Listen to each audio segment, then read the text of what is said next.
Bíblias lá no livro de Reis. Primeiro a Reis.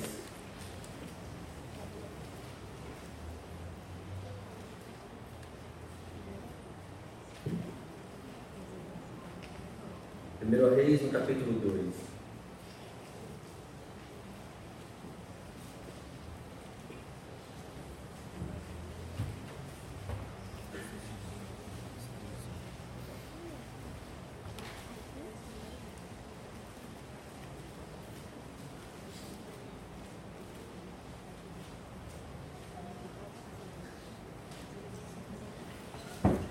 Primeiro Reis, capítulo 2, nós vamos ler os 3 primeiros versos.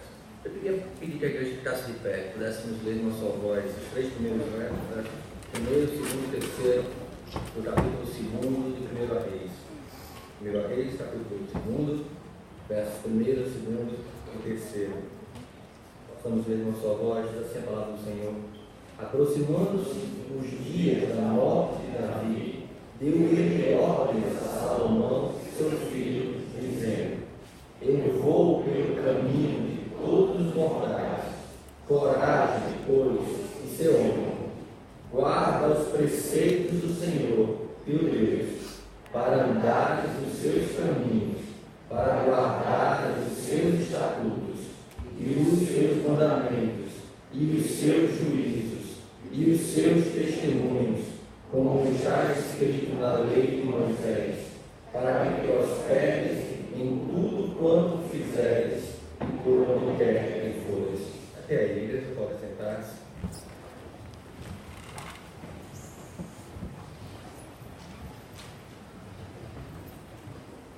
Vou orar, que Deus tenha misericórdia de nós, tenha misericórdia de mim, que a minha dignidade não comprometa a pureza da palavra do Senhor, que nós possamos aprender o discernimento espiritual, aquilo que o Espírito do Senhor tem para nós, para nos ensinar nessa noite. Oremos então. Pai bendito, todo-poderoso Deus, tem misericórdia, Pai, da tua igreja. Tem misericórdia de nós, Pai, porque somos ainda tão falhos. Temos buscado, temos caminhado, mas ainda caímos tantas vezes. Te louvamos gratos, Senhor, com um coração alegre, porque o Senhor nos tem levantado, porque o Senhor nos tem restaurado, nos ensinado, nos exortado, nos disciplinado, porque o Senhor tem sido um Pai amoroso para conosco. Te louvamos, Deus, pelas tuas muitas misericórdias. Misericórdias a tal ponto de permitir-nos estar aqui reunidos na tua presença. Misericórdias a tal ponto de podermos compreender a tua palavra, de termos o Espírito Santo, todo-poderoso Espírito Criador, habitando em nossos corações. Louvado seja o nome do Senhor. Que a tua palavra, Pai, seja ministrada aos nossos corações. Que as palavras do meu lado, dos meus lábios e o meditar do meu coração seja agradável na tua presença, assim como de toda a igreja, Pai. Para que possamos então aprender de ti, andar em ti e viver em ti. Em nome de Jesus. Amém.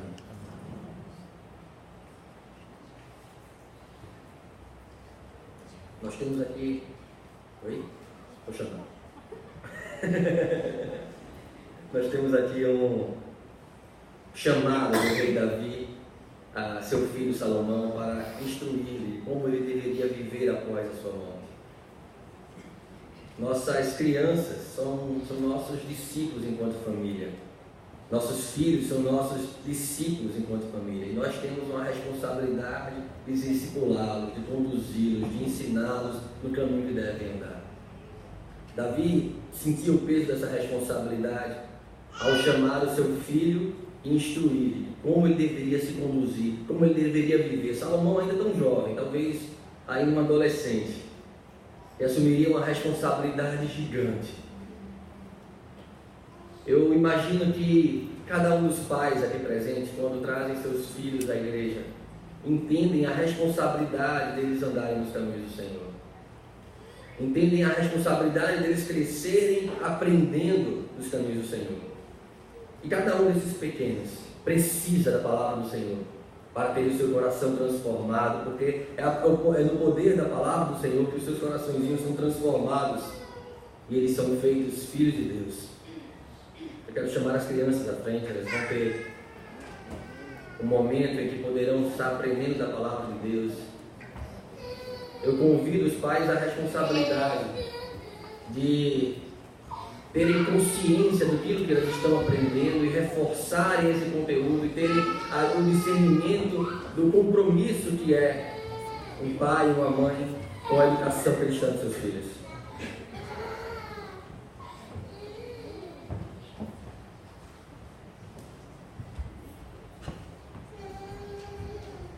Vocês podem se conduzir já para as suas classes, nós já oramos. E a igreja possa olhar sempre para esses pequenos, todas as vezes que eles saem por essa porta, e possam enxergar neles discípulos da igreja, sim, dos pais, com suas responsabilidades familiares, mas discípulos da igreja. Crianças que precisam enxergar na igreja o padrão de comportamento, de conduta no qual eles precisam crescer e viver. Minha esposa, como de conhecimento da igreja, está grávida, e nós descobrimos nesse período de férias que vem um garoto por aí. Logo, em meados de abril, Lucas vai estar nascendo. Já tem nome, Lucas. Vai estar nascendo e já nos dá um peso enorme da responsabilidade que nós temos de conduzir esse pequeno como um homem segundo a palavra do Senhor.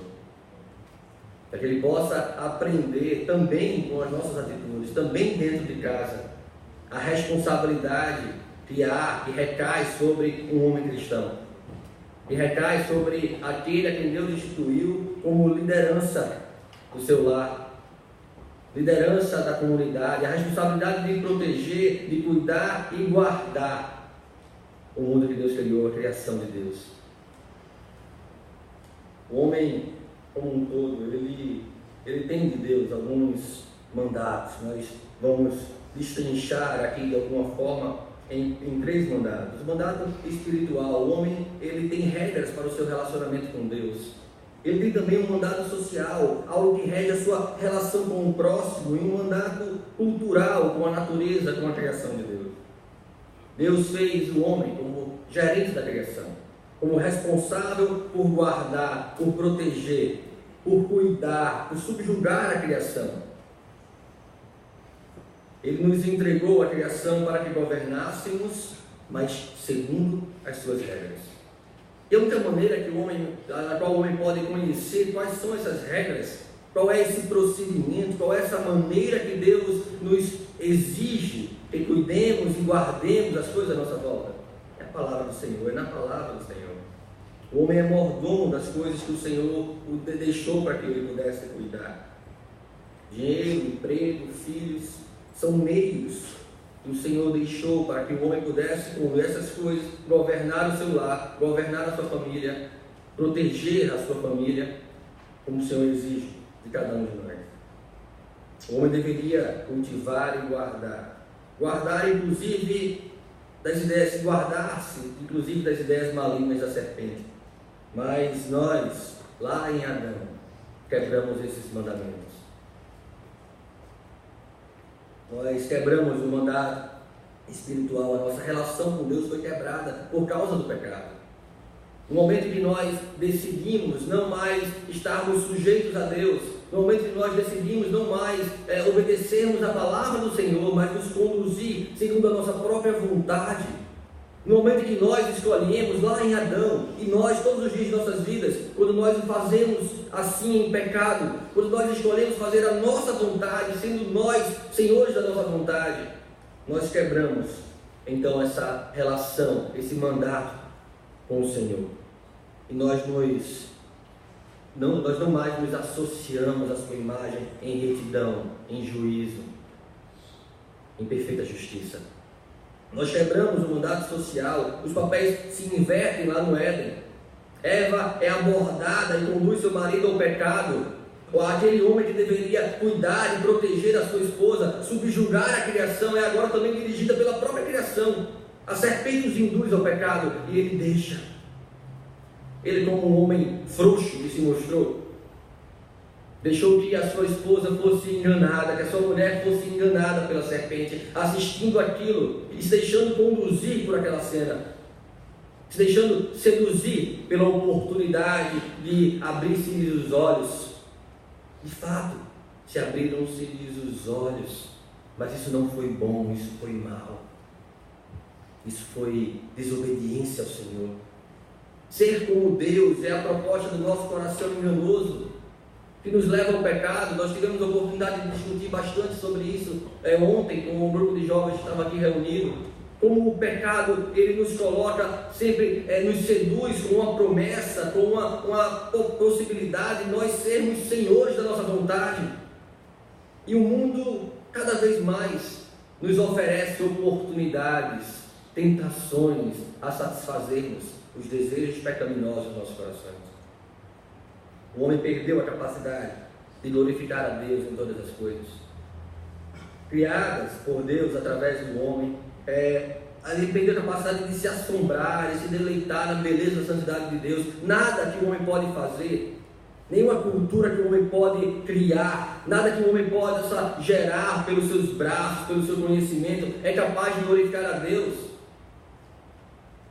Como nós aprendemos hoje pela manhã sobre graça, todas as nossas boas obras, tudo aquilo que podemos fazer de bom, está contaminado por causa da nossa natureza pecaminosa. São como os trapos de imundícia ao Senhor. O homem caído, então, desenvolve a cultura com o propósito de adorar a si mesmo, de fazer célebre o seu nome. Lembram de Babel?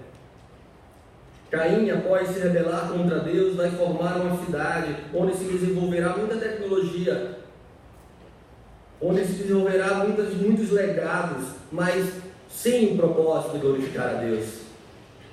A cultura desenvolvida pelo homem caído, ela é essencialmente má. Nós vemos isso em nossos dias.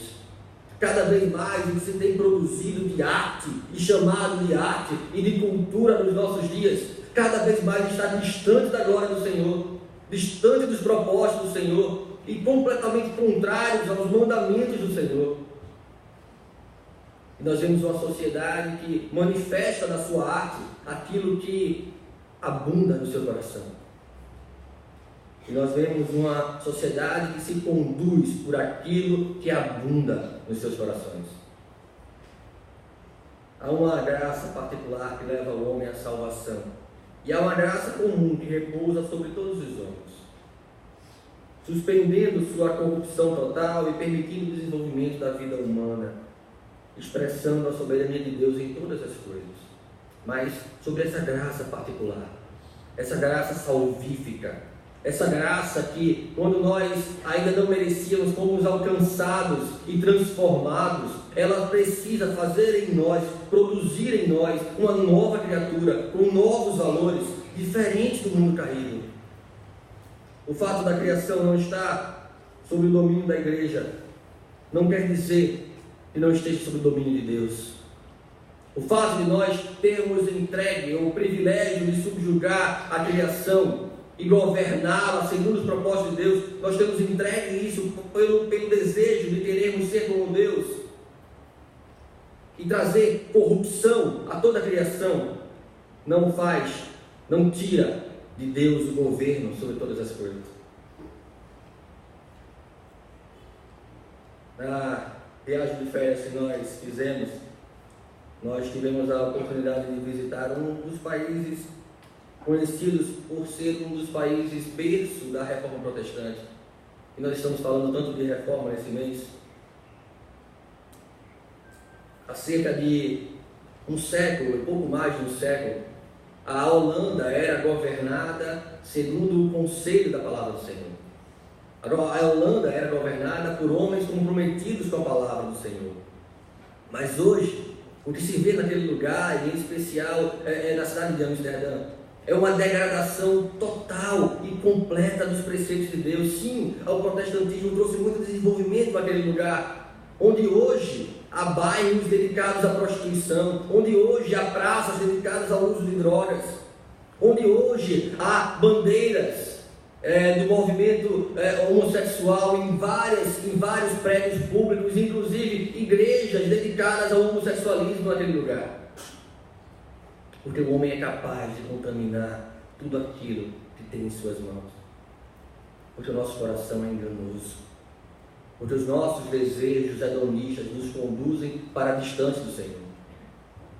E cada vez mais nós temos vivido em uma sociedade, em uma geração que traz consigo a corrupção de todo gênero, de todo preceito, de todo mandamento do Senhor em todas as suas práticas. Davi se preocupa com que tipo de homem Salomão seria, com que tipo de rei Salomão seria. E ele chama seu filho para uma conversa franca naquele momento. Se quisermos ter uma visão bíblica do que é uma masculinidade bíblica, do que é a postura de um homem segundo a palavra do Senhor, nós não temos outro lugar onde procurar, senão na palavra do Senhor. Se pretendemos ensinar aos nossos filhos o que significa ser um homem, se eu pretendo ensinar ao meu filho o que significa ser um homem segundo a palavra do Senhor, eu preciso ensiná-lo o quanto é importante que ele se molde a Cristo, o quanto é importante que ele reflita a Cristo em seus pensamentos, em suas atitudes, em seu coração. Precisamos confrontar nossa própria visão do que define um homem. Se nós pararmos para analisar como o mundo lá fora, como as pessoas que não conhecem a Deus, como as gerações alienadas acerca de Deus entendem o que é um homem hoje, nós temos uma figura tão distante do que a palavra de Deus traz sobre masculinidade bíblica.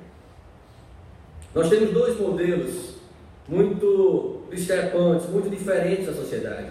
Ou nós temos um machismo, onde o homem é na verdade uma caricatura daquilo que deveria ser, onde ele exerce a sua liderança, onde ele exerce a sua responsabilidade de maneira a trazer para si mesmo a glória, de maneira para satisfazer aos seus próprios desejos, trazendo uma visão distorcida de masculinidade. Ou nós temos uma deturpação completa e transfigurada de todo o gênero humano masculino, mostrando-se homens efeminados, homens com características, com modos de se expressar, com modos de sentar, com modos de falar, que mais parecem mulheres nos dias de hoje. E isso cada vez mais tem sido presente também no meio da igreja. Eu tive já o desprazer de ter que confrontar em acampamentos de igreja adolescentes, homens, meninos, que se portavam como meninas naquele lugar. Meninos deitados no colo de outros meninos e eles acariciando seus cabelos como se fosse uma menina. Isso tem sido cada vez mais natural no mundo. Está entrando, está aparecendo, está se manifestando também em nossas igrejas, porque nós não temos ensinado os nossos filhos, porque nós não temos nos preocupado com essas crianças que um dia elas estão aprendendo sobre masculinidade, e não só na igreja, na escola, em nossos lares. Nós temos terceirizado muito a criação dos nossos filhos. Afinal de contas, a parte de religião eles aprendem na igreja, a educação eles aprendem na escola, e nada eles têm aprendido com seus pais. Eu espero sinceramente de todo o meu coração que meu filho possa crescer num ambiente onde ele possa olhar para os homens da igreja e enxergarem homens comprometidos. Nós temos muitos exemplos ali na Encruzilhada, homens que, apesar das suas muitas atividades profissionais, encontram tempo a dedicar-se à igreja, a dedicar-se à obra do Senhor, têm um coração de servo, encontram disposição e motivação de liderar, de conduzir a igreja para mais perto de Cristo. Louvo a Deus por esses homens aqui na igreja da Encruzilhada, que eles possam ser exemplos para o meu filho, como têm sido exemplos para a minha vida. Como eles não têm se negado a responsabilidade de serem líderes na comunidade em que o Senhor os colocou. A Bíblia não nos traz quanto tempo Salomão teve o privilégio de ser corregente com Davi em seu reino. Quando Davi chama Salomão, ele já está muito próximo da sua morte. Então, ele procura, naquele contexto, trazer conselhos para a vida de Salomão. Ele parece estar ciente de que não terá muito tempo de vida, e o início daquela conversa mostra um Davi que não teme a morte. Depois segue-se algumas instruções de como Salomão deveria conduzir conduzisse sobre aquelas responsabilidades. E o primeiro bloco dela, que eu gostaria de ter um pouco mais de atenção de vocês, para que pudéssemos aprender nele. Ele traz alguns conselhos espirituais a Salomão. Depois Davi vai dar alguns conselhos práticos do que ele deveria fazer já no início do seu reinado. Mas esses conselhos espirituais de andar nos caminhos do Senhor, de guardar os mandamentos do Senhor, eles são muito ricos para a vida da gente. No primeiro verso que nós temos é a mensagem do Senhor mostrando a condição na qual Davi se encontrava. Diz assim o primeiro verso do capítulo 2, capítulo 2 do 1 Reis: aproximando-se os dias da morte de Davi, deu ele ordens a Salomão, seu filho, dizendo. Então, a Bíblia vai trazendo aqui o cenário em que aqueles dois estavam inseridos. Davi havia reinado muitos anos, Davi havia tido um reinado muito conturbado nos últimos anos, e agora estava muito perto da morte. Um outro filho de Davi havia tentado tomar o poder há pouco tempo. Adonias estava ainda vivo, e Salomão foi o rei escolhido, foi o filho escolhido a Davi para conduzir o povo de Deus, dando continuidade ao seu reinado. A prosperidade do reinado de Salomão dependeria então da necessidade dele se apresentar como um homem segundo a palavra do Senhor. O que Davi coloca aqui diante de Salomão primeiro o conhecimento da promessa de Deus. Deus havia prometido a Davi que o reinado haveria, que a partir de Davi haveria um reinado eterno. Cristo consumaria esse reinado eterno da raiz, da linhagem de Davi. Essa era uma promessa que não poderia ser mudada.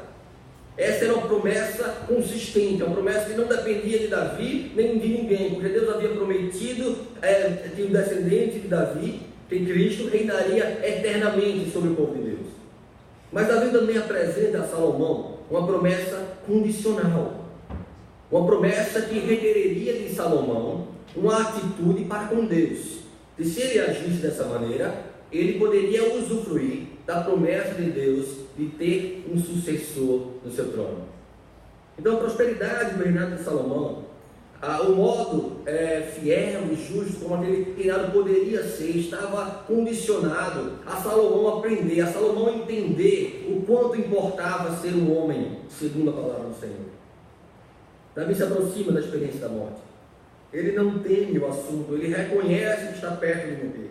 Ele está caminhando, a palavra de Deus diz assim, bem, na tradução bem literal, aqui do texto que nós temos, para aproximando-se de Davi, estar caminhando para a morte. Ele estava no caminho de todos os mortais, ele estava caminhando para a morte.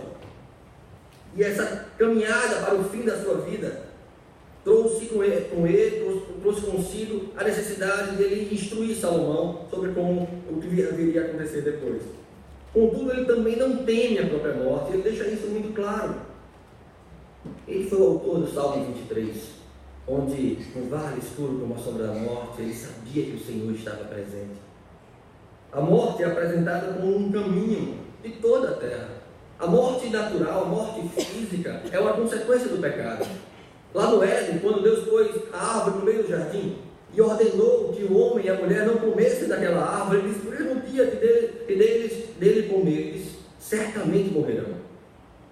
E essa morte que Deus havia prometido lá no Éden não era só uma morte natural, de separação de Deus, de uma vida agora distante do Senhor, de uma natureza corrompida, mas era também uma morte natural.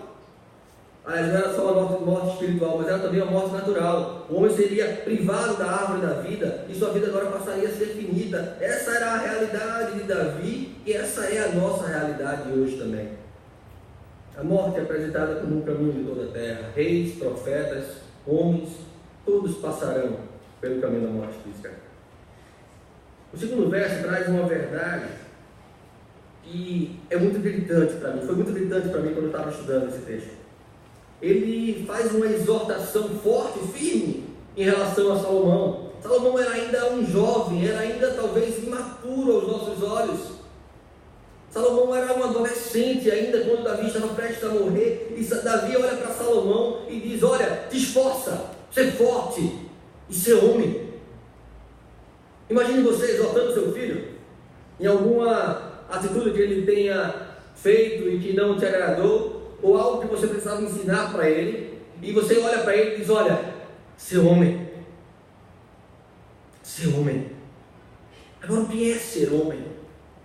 O que tem a ver, o que Davi poderia ensinar a Salomão, o que é de fato ser um homem, segundo a palavra do Senhor? Que tipo de homem Salomão deveria ser?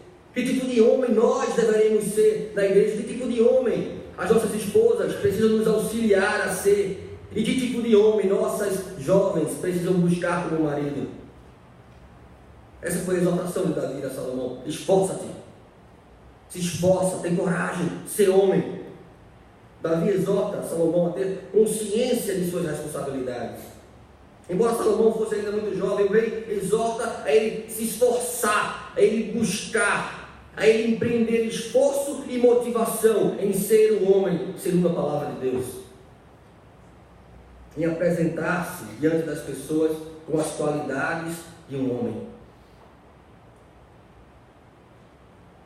Quando penso na criação de filhos, e tenho pensado muito nisso ultimamente, tenho buscado, antes de qualquer coisa, meditar sobre a minha própria vida.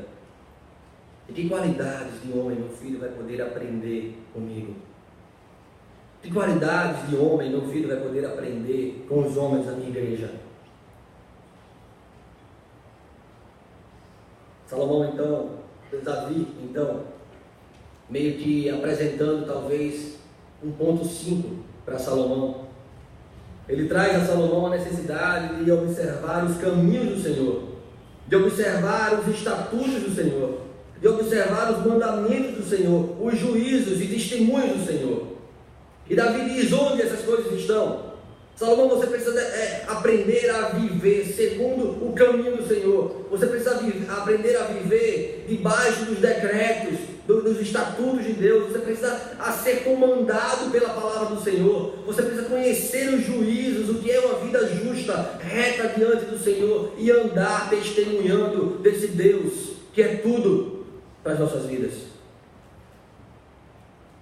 Observa a ordem do Senhor teu Deus para andar nos seus caminhos, para observar os seus estatutos, seus mandamentos, seus juízos, seus testemunhos, de acordo com como está escrito na lei de Moisés, de acordo com como está escrito na palavra do Senhor.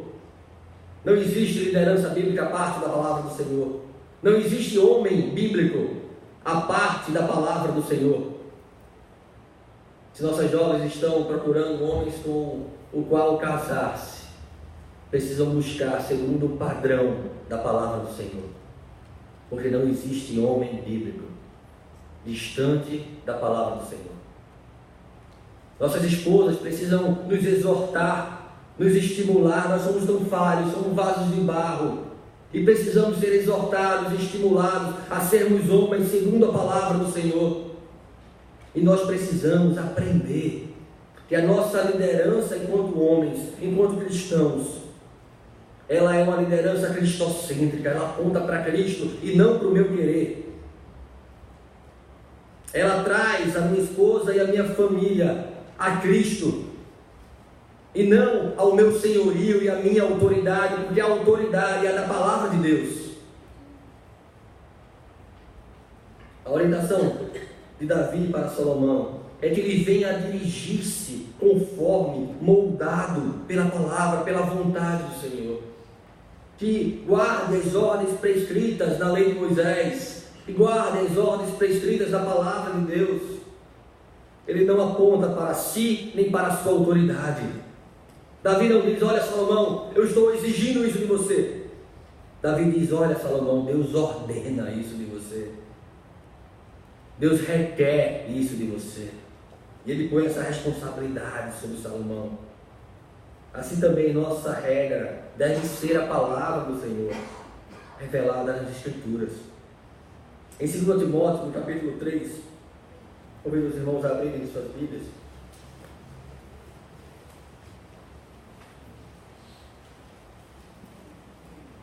Carta de Paulo ao jovem Timóteo, no capítulo 3, da segunda carta de Paulo ao jovem Timóteo, no capítulo 3, nos versos 16 e 17.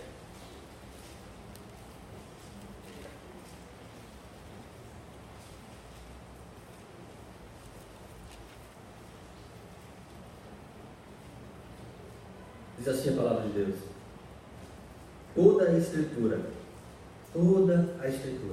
é inspirada por Deus e útil para o ensino, para a repreensão, para a correção, para a educação na justiça, a fim de que o homem de Deus seja perfeito. E a palavra perfeita aqui, ela pode também ser traduzida para maduro, para que tenha uma maturidade, para que tenha perfeição em Deus e perfeitamente habilitado, capacitado a servir a Deus a toda boa obra.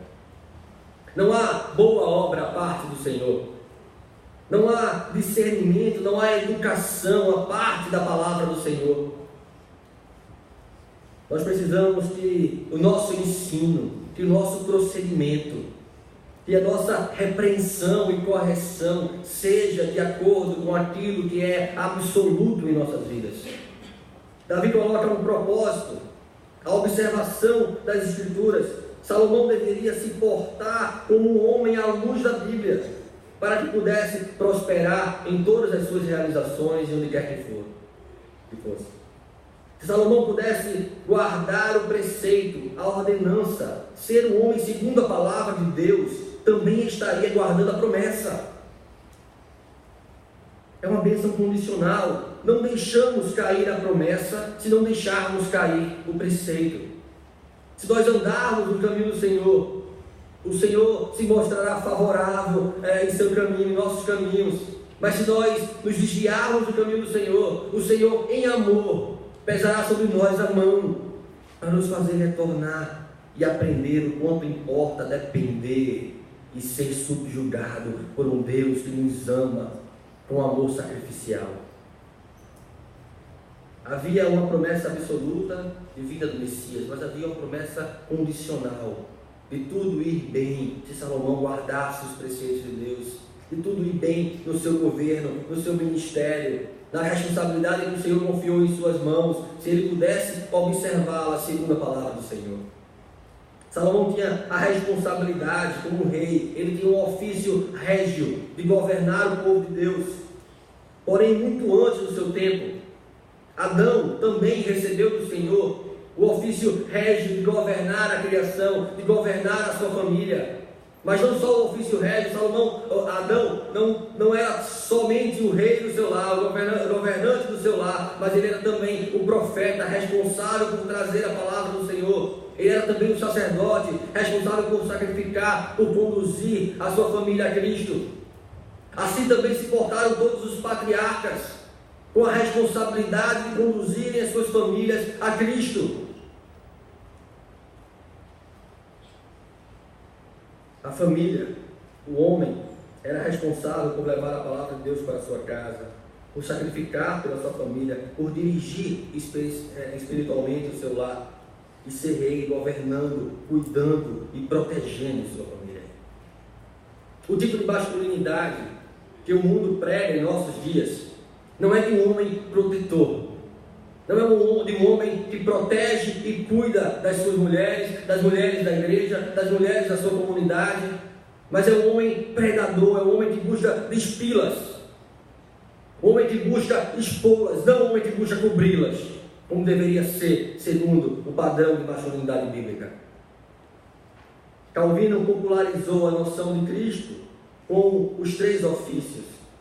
E no Catecismo de Westminster, no breve catecismo, nós temos lá na pergunta 23, que função exerce Cristo como nosso Redentor? E a resposta é: Cristo, como nosso Redentor, exerce as funções de profeta, sacerdote e rei, tanto no seu estado de humilhação como de exaltação.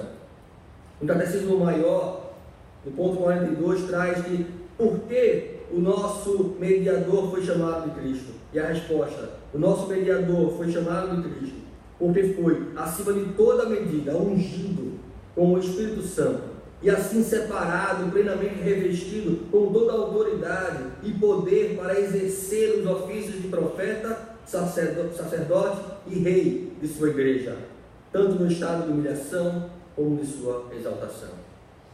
O que tem a ver o ofício, o triplo ofício de Cristo com nós, com os nossos dias?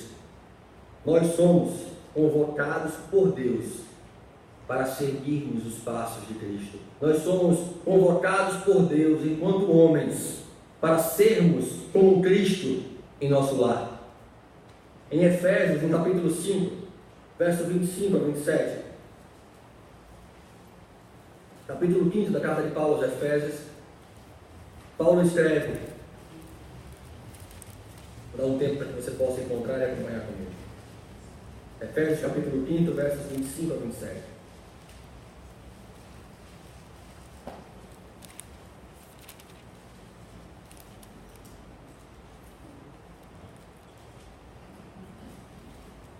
Paulo exortando sobre o papel do homem no lar.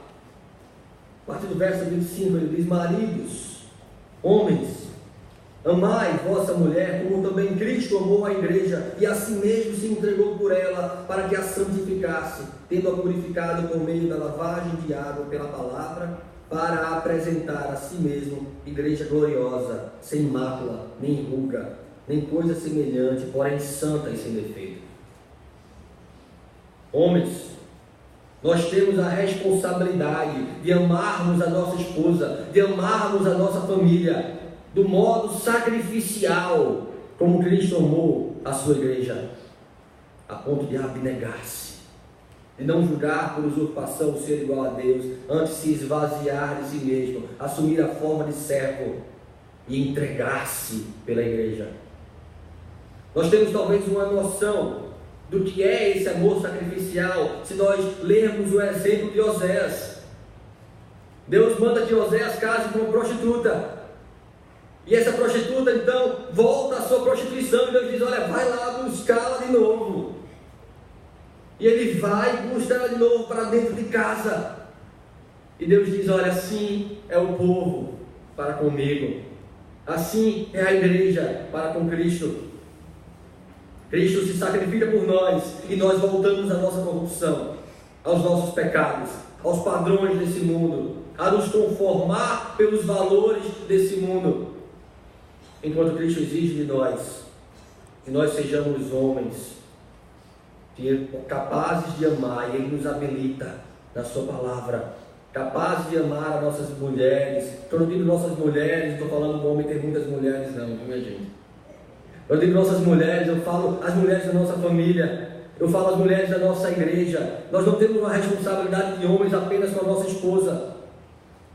A nossa responsabilidade de homem, ela é geral, ela é para com a igreja, ela é para com a comunidade, para com o povo de Deus, para com a criação.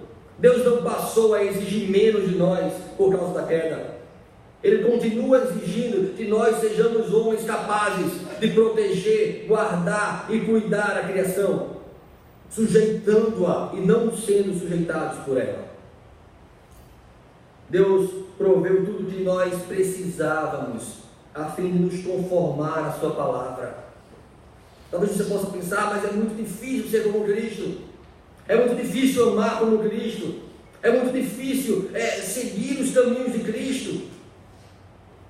E para nós, a parte da palavra do Senhor, sem o Espírito Santo do Senhor, é impossível. Mais uma vez, e o Senhor proveu todas as nossas necessidades para que nós fôssemos conformados a Cristo.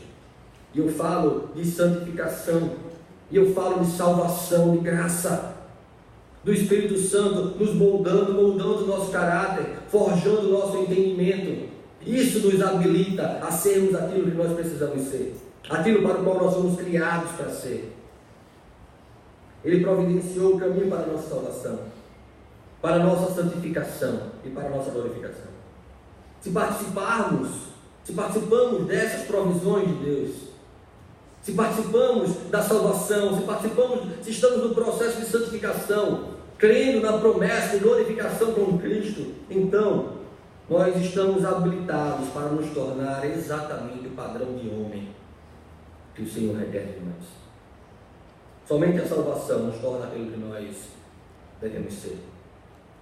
Por isso é impossível encontrarmos homens bíblicos à parte da Bíblia, à parte das Escrituras, à parte de Cristo, longe da vida e da palavra de Deus. Mas uma vez que nós reconhecemos que fomos salvos por essa palavra, devemos receber ter aquela exortação de Davi e nos esforçar em nos apresentar como homens, e nos esforçar de sermos padrão para a igreja. O que nós temos visto é muitas vezes homens tão habilitados, tão habilidosos em todo o conhecimento humano e secular que esse mundo possa oferecer. Homens tão bem sucedidos em suas profissões, homens tão bem engajados socialmente, tão bem destacados socialmente, mas tão pouco comprometidos com a igreja, tão pouco comprometidos com aquilo que deveria ser algo mais importante das suas vidas, o ministério mais importante das suas vidas. O que nós fazemos muitas vezes enquanto homens é: não, eu vou cuidar de ser o provedor do meu lar, e eu então ofereço a minha esposa para trabalhar na igreja, porque eu não tenho tempo. E nós carecemos tanto de homens capazes, homens comprometidos, homens envolvidos e motivados a liderar a igreja de Cristo, a ser modelo na igreja de Cristo. Mas nós não vamos conseguir se não nos esforçarmos em nos apresentar como um homem bíblico. Nós não vamos conseguir se não nos esforçarmos a viver do modo de vida de Deus, de considerarmos valor aquilo que Deus considera valor, de considerarmos prioridade aquilo que Deus considera prioridade. Quantos homens aqui podem servir de exemplos para nós? Homens que sim, garantem o sustento de suas famílias, mas não deixam de lado o seu compromisso com Deus como sendo algo mais importante de suas vidas. Nossas tarefas secundárias, nossas tarefas segundo os rudimentos desse mundo, passageiros e efêmeros como tudo é nesta terra, não podem nos tirar a responsabilidade que temos enquanto homens de conduzirmos a igreja de Cristo, de protegermos a igreja de Cristo, de ensinarmos como deve ser o padrão de masculinidade bíblica dentro da igreja de Cristo. Ou vamos nos portar como Adão no Éden, como um homem frouxo, que vê as coisas sendo conduzidas pela sua mulher e se deixa governar por ela. Esse para mim é um dos maiores exemplos de homem efeminado. É um homem que, em vez de liderar, é liderado, porque não tem tempo. Em vez de ser sacerdote do seu lar, terceiriza a igreja, porque não tem tempo de abrir a palavra com sua família. Em vez de ser profeta na sua casa, de levar a palavra de Deus, delega essa responsabilidade para sua esposa. Homens frouxos, e temos muitos nos nossos dias. Precisamos lidar com o pecado como Deus lida. Precisamos renovar a nossa mente, moldando-a à palavra do Senhor. Renovando a nossa mente com os valores bíblicos, nós seremos então capazes de renovar as nossas ações como homens. Precisamos transformar aquilo que nós temos como valor. Não pense que você dá tudo aos seus filhos quando dá teto, roupa lavada e educação. Porque eu posso te dizer de todo o coração que eu prefiro o meu filho mal sucedido aos olhos desse mundo, pobre aos olhos desse mundo, mas crente, do que alguém bem sucedido, capaz, distante dos caminhos do Senhor. Porque de nada vale ao homem ganhar o mundo inteiro e perder a sua alma. Mas o que nós temos criado muitas vezes em nossos lares são comportamentos moldados segundo os valores desse tempo. Nós tiramos os nossos filhos dos seus afazeres da igreja para que eles sejam bem-sucedidos nos vestibulares. Nós tiramos os nossos filhos das suas responsabilidades com Deus para que eles façam concurso A ou B, como se a segurança financeira deles dependesse do seu braço e não do Senhor. Pecado que nos conduz à perdição, que nos conduz a perder a nossa família. E aí talvez nós precisaremos ser lembrados como a igreja de Éfeso: olha, observa onde caíste, porque nós vamos lamentar a ausência de nossos filhos terem crescido como um homem bíblico dentro do nosso lar. Precisamos ter a nossa mente renovada, precisamos ter os nossos valores transformados, precisamos nos comprometer com a igreja de Cristo para sermos exemplos de homens segundo a palavra do Senhor. Essa foi a exaltação de Davi a Salomão. Ser homem, esforça-te. Ele diz como? Observando os preceitos, os mandamentos do Senhor. Nós possamos assumir esse compromisso como homens. Que nossas esposas possam assumir esse compromisso de nos levar a sermos este tipo de homem. Que nossos jovens busquem ser este tipo de homem nos lares que haverão de construir. E que nossas jovens solteiras busquem um homem segundo a palavra de Deus. Nós temos tido o privilégio de um pequeno grupo de estudo. Nós temos estudado um livro do Stuart Scott chamado Homem Bíblico. E falando sobre liderança bíblica, há um trecho do livro que eu gostaria de citar para vocês. Eu estou encerrando esse momento de exposição. Quando ele diz que uma liderança fraca causa vários conflitos no casamento. Sempre que a liderança do marido for usada para ajudá-lo a alcançar seu alvo carnal, para capacitá-lo a ser senhor sobre sua esposa, ou para permitir-lhe ser irresponsável, seus métodos estão errados. As qualidades de liderança cristocêntrica são indispensáveis ao casamento do marido cristão. São indispensáveis ao homem cristão. Quer ele casado ou não, ele também é chamado à responsabilidade de ser líder daquilo que o Senhor colocou em suas mãos. Que nós tenhamos isso em mente. Para a glória de Deus, não nossa. Em nome de Jesus.